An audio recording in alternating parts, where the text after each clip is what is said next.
Hello! Welcome to my channel, Lebjol Adventure.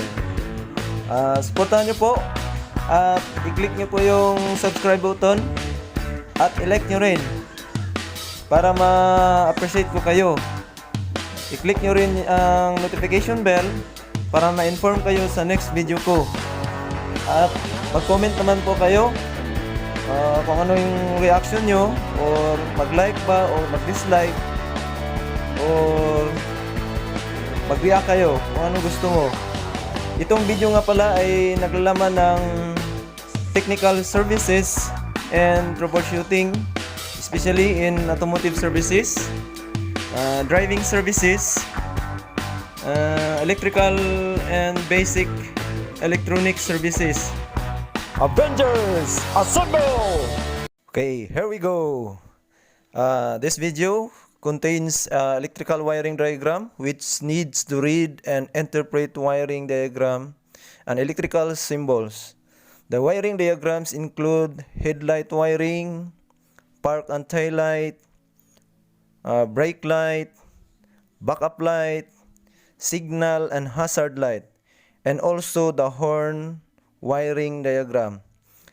It also covered basic troubleshooting and services. Okay.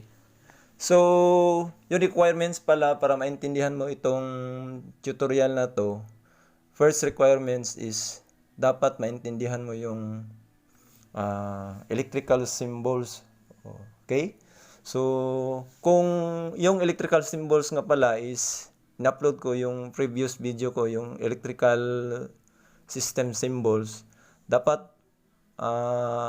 panoorin nyo yon, and then ilalagay ko yung link below. Click mo lang para mapanood mo yon, para maintindihan mo kung ano yung nakasulat dito sa wiring diagrams. Okay? So, yung next, yung una pala is ito yung diagram ng lighting system components. Okay? Yung lighting system components po natin is composed of battery and then fuse. Yung fuse pala is either driven by direct battery or driven by ignition switch. Pero galing sila sa positive side ng battery. Okay? So, lahat ng connection sa fuse ay connected lahat sa positive battery. Okay? And then, yung ignition switch naman, yung components ng ignition switch, mayroon siyang terminal na battery, accessories, ignition, at saka ST. ST means start. Okay, yung sa ignition, yung ibang ignition switch, mayroon siyang tinatawag na IG1 at saka IG2. Yung IG1 is ignition 1, connected siya doon sa ignition system.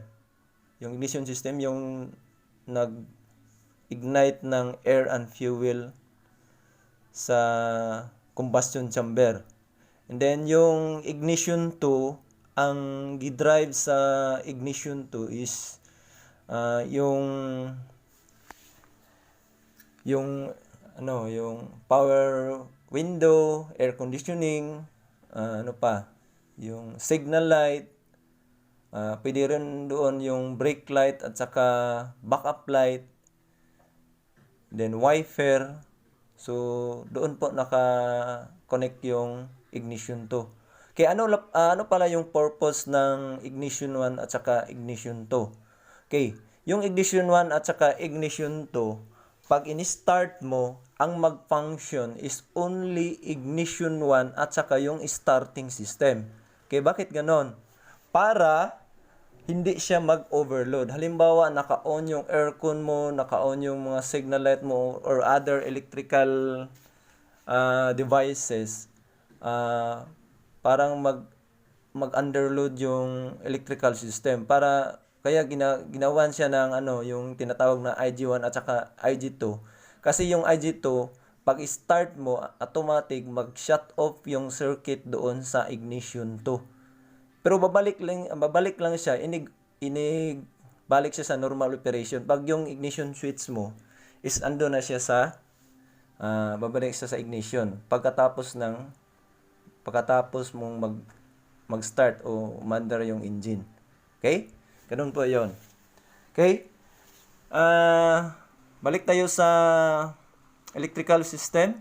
From ignition switch, mayroon naman tayong tinatawag na relay, yung sa gitna, yan ang mga relays. 4 lang yung relay na ginagamit ko. Yung first relay is yun ang sa park relay, park and tail light. And then the second is headlight high, and then the third is low. And then yung last na relay, yung pang-4 na relay is yan po ang horn relay. And then meron tayong yung sa right side, yung mga components dyan, yung nasa ibabaw, yan po ang signal left na bulb. And then yung double filament, kasunod ng signal light valve, yan po ang headlight filament. Mayroon siyang, kasi double filament siya, mayroon siyang high beam at saka low beam. And then next to headlight, ang tawag dyan is park light. Okay? Dalawa po ang park light. Next, ang sa gitna, ang tawag dyan is horn. And then next to horn is park light. And then balik naman siya sa headlight, high and low, high beam at saka low beam. And then yung nasa last part, yun po ang signal right. Okay? And then dito naman tayo sa left corner. Okay? Magsimula tayo doon sa itaas. Doon sa itaas, yun po ang tinatawag na signal left. Okay? Yung signal left po natin is single filament lang. Then next to signal left na bulb is brake and tail light. Okay, standard po 'yan. Brake and tail light. Okay, yung brake and tail light naman, yung brake and tail light na bulb is double filament rin. Yung sa high terminal, yun po ang sa brake nga connection. Then yung steady burning light, ang tawag doon is tail light. Okay? And then next to brake and tail light is backup light. Yung backup light naman is kulay puti. And then yung brake and tail light is red. And then yung signal light is yellow. Then yung sa gitna, ang tawag niyan is plate license light. Isa lang yung gidro na ako diha, pero yung depende na yan sa vehicle, mostly makikita natin minsan isa, minsan dalawa. Ganun siya. Pero yung connection niya, connected para ganun pa rin siya sa taillight or park and taillight siya. Naka-parallel connection. Okay, next to plate license light is backup light. So, okay, dalawa yung backup light na pinakita ko. Depende din yan. Okay, minsan yung ibang vehicle is isa lang yon, halimbawa yung mga multi-cab. Okay, isa lang yung backup light niya. And then balik naman uli sa brake and tail light. Okay, tandaan nyo po, yung brake light is high. Then yung tail light naman is low. Yung tail light nga pala is steady yung function niya. Pag naka-on yung main switch natin, first twist, or sa push and pull na switch, first full, steady yung function ng tail light. And then pag second twist, doon na mag-function yung headlight. Okay? Either naka-high beam or naka-low beam siya. Okay? Pero yung tail light, once na nag-function yung headlight, automatic nagpa-function din yung tail light. Okay, yung brake light naman, magpa-function lang siya kung inapakan mo yung brake pedal. Okay, yung last part nga pala, ang tawag dyan is yung sa signal right. Okay? So, yung mga connection dyan, yung mga kulay green, ang tawag dyan is ground, or yung iba dyan nakalagay dyan, or chassis ground. Okay? Take note, yung ground po natin is always connected to negative battery. By the way, paano natin ma-identify yung negative at saka positive battery? Okay. Positive terminal is larger size than negative terminal. Although hindi natin mapansin kaya almost the same lang yung size niya, pero kung imogid siyang, kung sabi ni siya pa imogid siyang tutukan, mapansin natin yung terminal mas malaki yung bukaka sa positive terminal doon sa battery pose, at sa compare natin doon yun sa negative pose, mas ano siya, kung sabi ni siya pa, kipi siya ba? Kipi ka na, ano yan sa Tagalog, hindi ko ma-express. Okay, kayo na po ang mag-understand. So, I hope na naintindihan nyo yung sa hindi makaintindi ng Bisaya. Medyo, sorry nga pala, ma-mix ko yung lingwahe ko kasi hindi pa ako well-versed sa Pilipino. Pero, hayaan nyo lang, masterpiece ko yung salita natin. Okay? Next components nga pala is yung mga box na may mga circle, ang tawag niyan is junction terminal. Pwede rin tawagin nating socket connection. Yung sa ilalim, ang tawag diyan Utilax, made of male and female connector. Okay? And yun, yung sa labas, made of plastic, nakabalot yung plastic. Ang tawag doon naman is socket. Okay? 4 yung 8 pins natin na socket. Then, mayroon ding 2 lang, mayroon ding single. Yung sa horn, at saka sa plate license light, single lang yung pin na ginagamit dyan. O back to back, isang male at saka isang female. Okay? And then, yung ano naman, yung sa mga switches, ito na yung mga switches natin. Yung sa left side, first na makikita natin yan, yung dalawang switch, yung single pole switch at saka single pole double throw switch. Okay, yung single pole switch, yun po ang switch sa park and taillight. By the way, yung park and taillight, isa lang yung connection nila. Bali, pag nasa front of the vehicle, ang tawag doon naman is park light. Okay? Pag nandun naman sa likod ng sasakyan, red ang kulay, and then steady yung ilaw niya, ang tawag noon naman is taillight. Pag inapakan yung brake light, maglakas yung siga niya o mag-high ang kanyang bulb. Okay? Yun po ang taillight. Okay? Next is another single pole double throw. Ang tawag naman yan is signal light. Okay? Yung signal light, single pole double throw, mayroon siyang common, mayroon siyang left at saka right. Okay?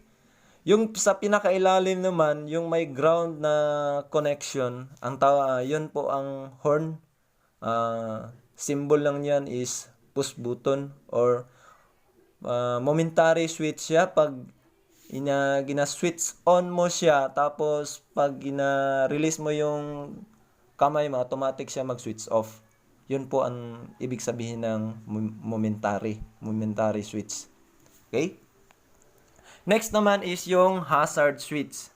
Okay? May nakalagay dyan, hazard switch. Yung hazard switch is dalawang single pole double throw ang gina-combine. So, yung principle niya, parehas lang kagaya lang ng single pole double throw na principle. Kaso lang, yung terminal niya is 6. 6 yung terminal. Yung dalawa, yun po ang common connection. And then yung other two terminals is connected siya sa left and right. Okay? Left and right yan na connection. Okay? Oh, ganun po ang sa hazard. Bali, yung wire na magagamit lang dyan is 4 lang. Yung dalawa, pag magamit lang yan pag doon sa power window switch na terminal. Yan po ang principle. Pero iba ang circuit sa power window. Okay, yung next na switch is brake switch. Okay, yung brake switch natin is single pole. Okay, single pole switch lang po siya. Okay, pag single pole, simple lang siya. Yung isa, galing ng fuse. Yung isa naman, diretso siya doon sa load. Okay, brake switch man siya. Siyempre, ang load niya, brake light. Diretso lang siya doon. And then, next naman is backup switch. Okay, yung backup switch naman, single pole din. Located ng backup switch is makikita natin doon sa transmission. Okay? Mag-ilaw lang yung backup light pag nagkambya ka ng reverse. Okay, yung brake light wiring, yung source niya is galing po sa fuse. Yung drive niya is ignition. Ignition yung drive niya. Okay? So, i-connect mo doon sa ignition. And then, ignition fuse. Connect mo naman doon sa brake switch. Okay? Take note, brake switch is yung location niya. Makikita natin yung brake switch. Kung saan yung doon sa ibabaw ng brake pedal. May mga mechanism na connection doon para malagay yung brake switch. Okay? Dalawa lang po yung wire doon sa brake switch. Yung isa galing ng fuse, yung isa naman diretso na doon sa brake light. Okay? Take note, yung brake light po natin, double filament siya. Yung brake light is connected siya doon sa high. Okay? Kasi yung bulb ng brake light is double filament siya. Doon po sa high filament po natin i-connect. Okay? And then, next naman is yung backup light wiring. Okay, ganun pa rin yung principle. Okay? Ignition drive, depende na yan sa inyo kung mag-ignition drive ka or accessories drive ka pero wag lang yung sa direct battery. Either accessories or ignition 2 na yung gagamitin mo. Okay? So, second fuse na tayo. Yung second fuse, connected naman doon sa backup switch. Okay? Yung backup switch, take note, saan siya nakakonect? Saan yung location niya? Located po siya doon sa transmission. Kahit anong vehicle, kung saan yung transmission, andun yung backup switch. Okay, normal, dalawa lang din po yung yung terminal niya, yung wiring connection. Yung isa galing ng fuse, yung isa naman connected, syempre connected doon sa backup light. Paano natin ma-identify yung backup light? Kulay puti yung bulb na yung frame niya, yung frame doon sa bulb. Okay, next is signal light and hazard light wiring. Okay? By the way, yung signal light and hazard light wiring, marami ang connection sa signal light and hazard wiring. Okay, pero i-share ko na lang dito, pero yung diagram, basic yung pinakita ko sa inyo na diagram. Napansin nyo rin na yung may iniba ako na diagram based sa pinakita ko kanina. Actually, yung components nga pala ng signal light, hindi ko nasabi kanina. Yung hindi ko nasabi, ito yung tinatawag na flasher para mag-blink yung signal light at saka hazard light. By the way, yung signal light at saka hazard light is isa lang yung bulb na ginagamit nila. Bali doon lang sa switch yung nila management nila para ma-arrange. Pag naka-hazard switch ka na, hindi mo na magamit yung signal light. Okay? Okay. So, bago mapunta sa switch yung connection niya, yung wiring connection niya, dadaan mo na siya ng flasher. Okay? Yung flasher natin, dalawa kasi 'yon. Yung isang flasher, yung conventional, PXL ang nakalagay doon. Yung P connected siya sa indicator light, yung X yun ang B or fuse, yung L load. Okay? Then dito naman sa electronic na flasher, BEL yung nakalagay doon. Yung B stands for battery, yung L load, yung E stands for earth. Earth means ground. Okay, connected po siya sa ground. Okay? And then, yung L naman, load. Okay? Yung ang load niya, syempre, signal light muna natin ang unang i-connect. O kung saan yung common ng signal light, doon may connect yung load. Okay? So, paano natin ma-identify yung common sa signal light switch? Syempre, pag gumagamit ka ng test lamp, doon mo siya ma-identify. Okay? Pag magamit ka ng test lamp or multitester, pag mag-function yung left and right, yun ang common. Kasi pag halimbawa yung left ang ginawa mong common, ang mag-function, dalawa lang yung function. Automatic ang mag-function yung left lang at saka yung C, hindi mo ma-connect si right. Pag si common ang na-connect mo, automatic mag-function si left at saka sa right. So yun lang ang techniques pag yung tatlo lang man yung pagpilian mo diyan. Halimbawa na gitry mo og common si right, syempre hindi nag-ilaw yung isa. Yung isa na nag-ilaw, automatic siya ang common. So i-switch mo lang, i-swap mo. Oh. Okay? Next naman is pag na-connect na siya sa common, i-connect mo naman siya doon sa siyempre dapat naka-connect na yung left at saka right na connection. Hindi po pwede paghaluin yung connection sa left and right. Okay? Para hindi siya magiging hazard light. Okay? And then i-connect mo na, depende na sa iyo kung saan ka mag-una. Kung sa signal left ka, syempre yung sa signal left na switch, connect mo doon sa signal left. And then, yung sa signal right, i-connect mo doon sa signal right. Okay? Next naman is hazard light.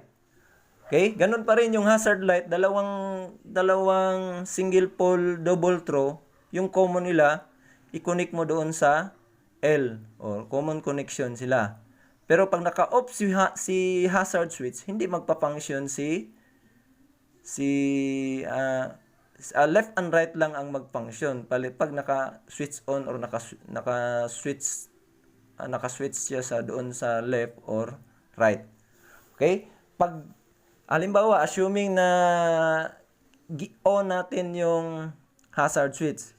So tingnan natin pag yung terminal yung contact niya magpunta doon sa kabilang terminal. Kasi dalawa yung terminal na pinag-combine yung terminal, kaya siya magiging hazard. Okay? So, depende na siya. Wala nang problema pag doon sa hazard switch. Walang problema kahit saan mo ilagay yung left and right kasi hazard man yan. Mag-join man yung connection niya. Okay? Connect mo yung isa doon sa left side, yung isa naman doon sa right side. Okay, sorry nga pala, parang mali to Okay, mali to yung connection ko. Dapat yung sa lowest part to na i-connect ko, pero nagawa ko na ito. Medyo na ko sorry pero dapat naka-connect ito doon sa ilalim. Iyon ang proper connection. Ngayon ko lang napansin. Okay? Next naman na diagram is park and tail light. Okay?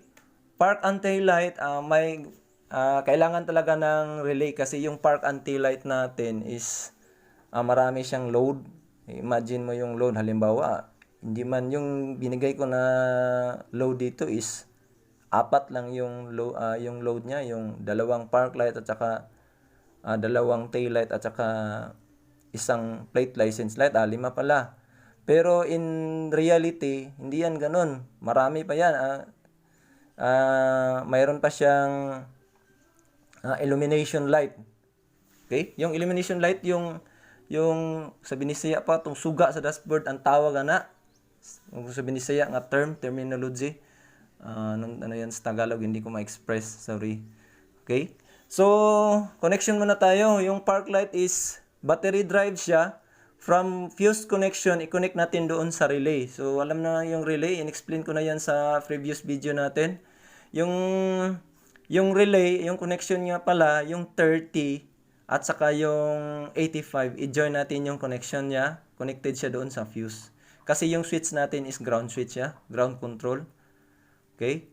So, next is yung sa coil naman, sa kabilang dulo ng coil, i-connect mo doon sa switch. Okay? Yung relay pala natin, mayroon siyang 30, 87, 86, at saka 85.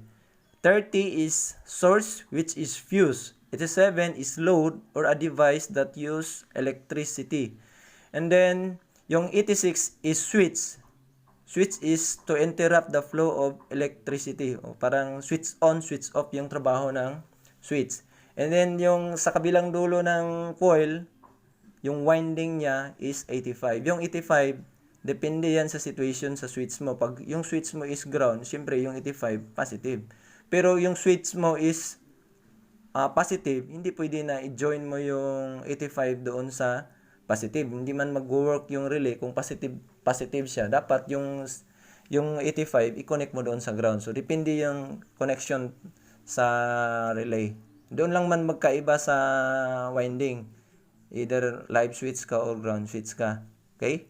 So next is pag na-connect na-complete na yung connection, load na lang yung kulang. So yung load natin, ano yung load? Yung load natin, i-connect natin kung ano yung load. Park man yan. So, i-connect na to doon sa park light. Okay? Park light at saka sa tail light. Okay? I-join mo yung connection sa dalawang park light at saka dalawang tail light. And then, i-connect mo at the same time yung sa plate license light. Mayroon pa. Itong apat na to sa ilalim is makikita natin ito doon sa dashboard or sa panel board. So, or tinatawag yan na instrument panel or meter board. Apat lang yung sample ko dito. Minsan, 4 or 5 or 6. Yun ang tawag dyan is illumination light. Mag-iilaw yung instrument panel natin or yung meter board paggabi para makikita natin yung mga gauge dito or mga metering device na andon sa panel board. Okay? Ganun pa rin, dalawa lang yung connection ng bulb niya. Yung isa connected sa ground, naka-common ground. Yung isa naman connected naman yung sa kabilang terminal ng bulb, siyempre connected doon sa ground. Yung isa i-parallel connection mo na lang doon sa bahala ka kung saan siya naka-plaster, kung doon sa park na wire, doon mo siya i-connect.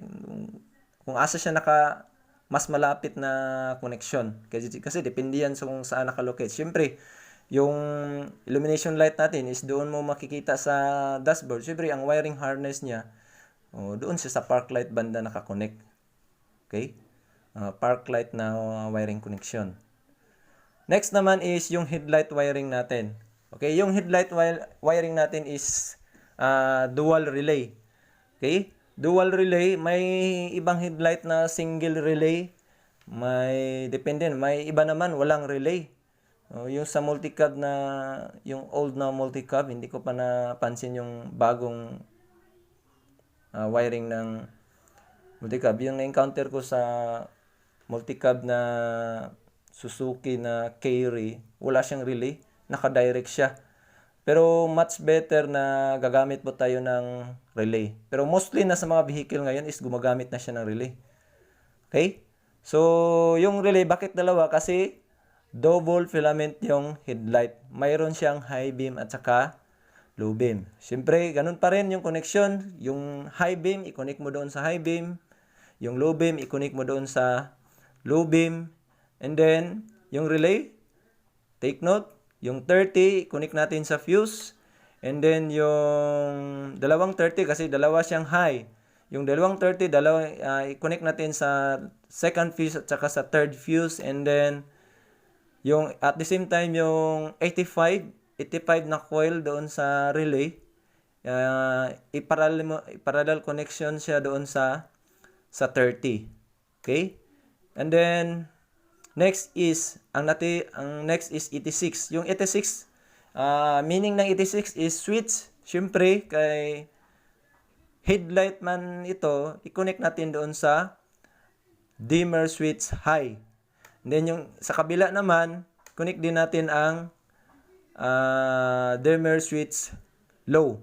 So ganun siya. Yung operation nga pala nito sa main switch, kasi combination switch yung nilagay ko dito na circuit, hindi mag-function yung dimmer switch pag hindi naka-on yung main switch. Ganito ang principle ng combination switch. Kasi yung ibang headlight, pag push and pull, iba si main switch, iba rin yung dimmer switch. Depende yan sa electrical or sa vehicle. Pag conventional type yung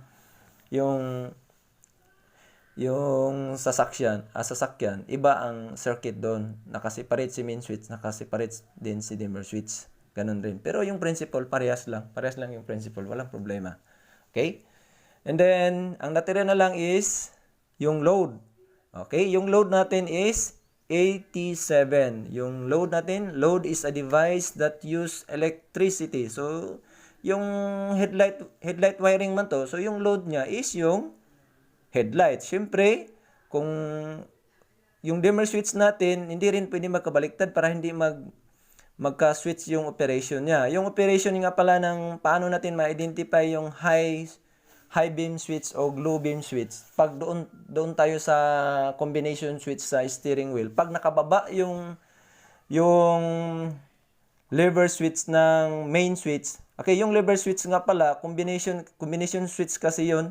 Yung lever switch nga pala is andun na yung main switch at saka dimmer switch at saka signal light switch yung dala niya. Okay, pag nakababa yung lever switch, high beam yun.